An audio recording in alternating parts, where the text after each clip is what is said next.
Hello दोस्तों, Arjun study point में आप सबका स्वागत है। आज हम लोग अग्नाशय के बारे में पढ़ेंगे, तो आइए स्टार्ट करते हैं। तो ये जो है हमारा अग्नाशय का फिगर है, ये आप लोग देख रहे हैं। तो अग्नाशय जो है ये कहाँ स्थित होता है? सबसे पहले तो अग्नाशय जो है आमाशय और छोटी आंत के मध्य में स्थित होता है। अग्नाशय जो है ये कहाँ स्थित होता है? आमाशय और छोटी आंत के बीच में एक संरचना होती है अग्नाशय, ये यहीं पर स्थित होता है। अब ये किस आकार की संरचना होती है? तो ये जे आकार की संरचना, जैसे छोटी आंत का जो ग्रहणी भाग है ये आप लोग देख रहे हैं, ये ग्रहणी है। तो ये किस आकार की संरचना आपको दिखाई दे रही है? सी आकार की। सेम उसी तरह से जो अग्नाशय है वो किस आकार की संरचना होती है? इस तरह से आप लोग देखें इसको, तो इस टाइप से ये दिखाई दे रहा है। तो ये किस आकार की संरचना है? जे आकार की संरचना होती है। अब इसके बाद जो है ये लंबा कितना होता है? इसकी जो लंबाई होती है अग्नाशय की वो 12 से 15 सेंटीमीटर लंबी होती है। जो अग्नाशय की लंबाई है ये 12 से 15 सेंटीमीटर लंबी होती है। अब इसका सामान्य व्यक्ति में जो वजन होता है वो 60 से 90 ग्राम का होता है। अब इसमें जो है यह जो है एक मिश्रित ग्रंथि होती है। अब मिश्रित ग्रंथि क्या होती है चलिए आपको बताते हैं, मगर सबसे पहले जो जो पॉइंट्स आपको बताया है उसको हम लिखवा देते हैं। अग्नाशय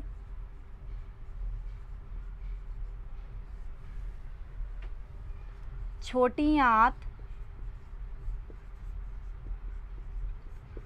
और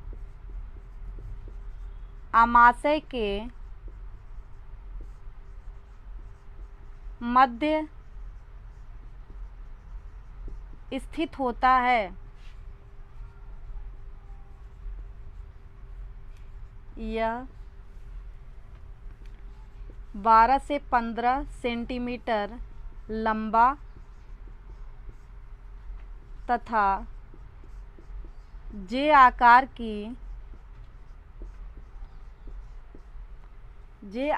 की संरचना होती है। यानी अग्नाशय जो है छोटी आंत और आमाशय के मध्य स्थित होता है। यह 12 से 15 सेंटीमीटर लंबा होता है तथा यह जो है जे आकार की संरचना होती है। अब जो है सामान्य व्यक्ति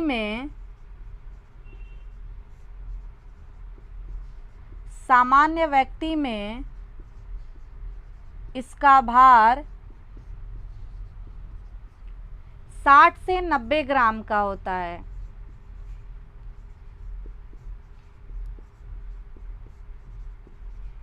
सामान्य व्यक्ति में इसका जो भार होता है वो कितना होता है? 60 से 90 ग्राम होता है। यह जो है एक मिश्रित ग्रंथि है। यह एक मिश्रित ग्रंथि है।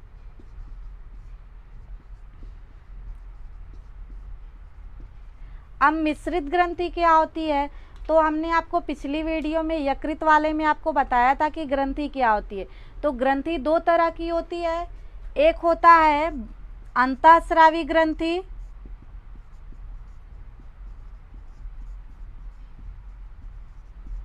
और एक होता है बहिस्रावी ग्रंथि।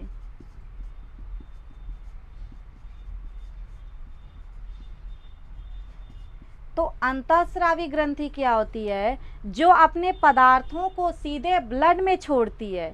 जो अपने पदार्थों को क्या करती है? सीधे ब्लड में छोड़ती है। ऐसी ग्रंथि को हम अंतःस्रावी ग्रंथि कहते हैं।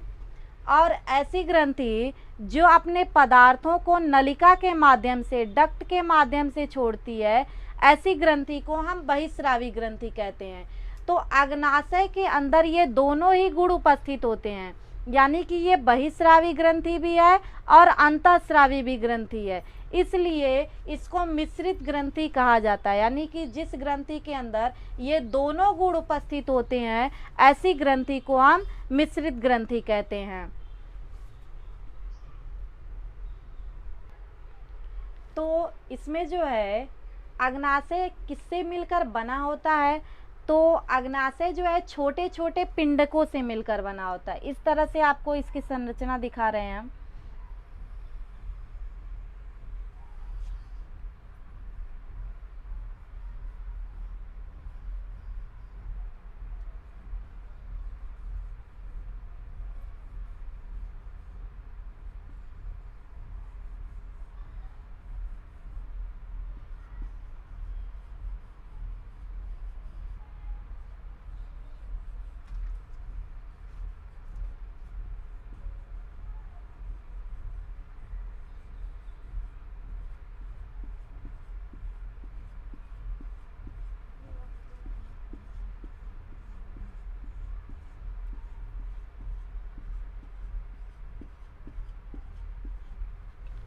तो इस तरह से आप लोग देख रहे हैं ये पिंडक, ये छोटे छोटे पिंडक हैं।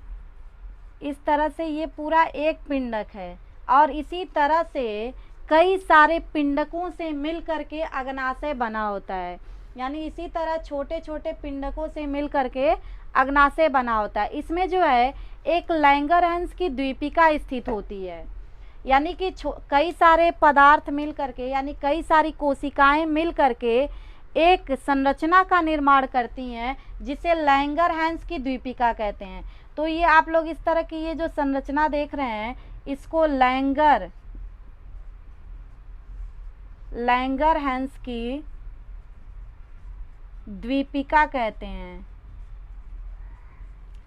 यानी अग्नाशय में छोटी छोटी कोशिकाओं से मिलकर के एक संरचना बनती है, जिसे हम लैंगरहंस की द्वीपिका कहते हैं। ये जो है अग्नाशय का अंतःस्रावी भाग बनाती हैं। अंतःस्रावी भाग का मतलब जिनसे हार्मोन्स का स्रावण होता है। बाकी जो शेष बचा हुआ भाग होता है अग्नाशय का, वो बहिस्रावी भाग बनाती हैं, जिनसे अग्नाशयी रस का निर्माण होता है। तो आइए लिख लेते हैं इसको कि अग्नाशय छोटे छोटे पिंडकों से मिलकर बना होता है। अग्नाशय छोटे छोटे पिंडकों से मिलकर बना होता है। इसमें लैंगरहंस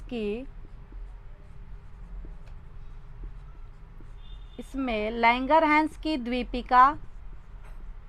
द्वीपिकाएं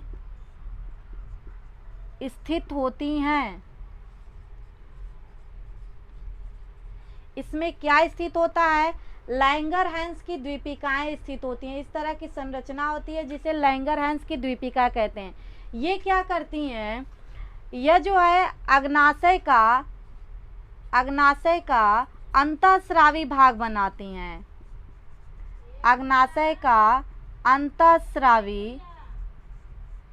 अंतःस्रावी भाग बनाती हैं,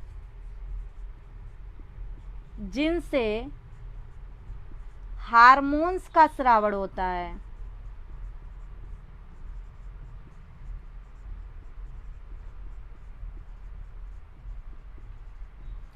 यानी जो लैंगरहंस की द्वीपिका है, ये क्या करती है? अंतःस्रावी भाग बनाती है, जिनसे क्या स्रावित होता है? हार्मोन्स का स्रावण होता है। बाकी जो शेष बचा हुआ भाग है इसमें, यह बहिस्रावी भाग बनाता है। बाकी जो शेष बचा हुआ भाग है वो बहिस्रावी भाग बनाता है, जिनसे अग्नाशय रस का निर्माण होता है। तो लिखेंगे शेष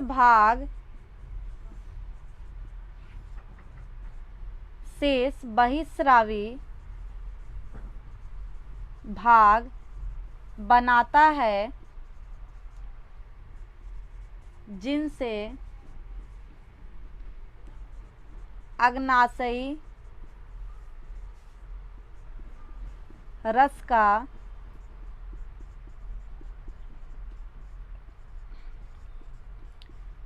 निर्माण होता है।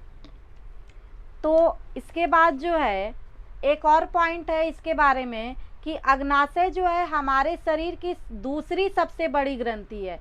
हमारे शरीर की सबसे बड़ी ग्रंथि कौन सी होती है? यकृत है। यकृत के बाद दूसरे नंबर पे जो है अग्नाशय जो है दूसरी सबसे बड़ी ग्रंथि है। तो लिखेंगे यकृत के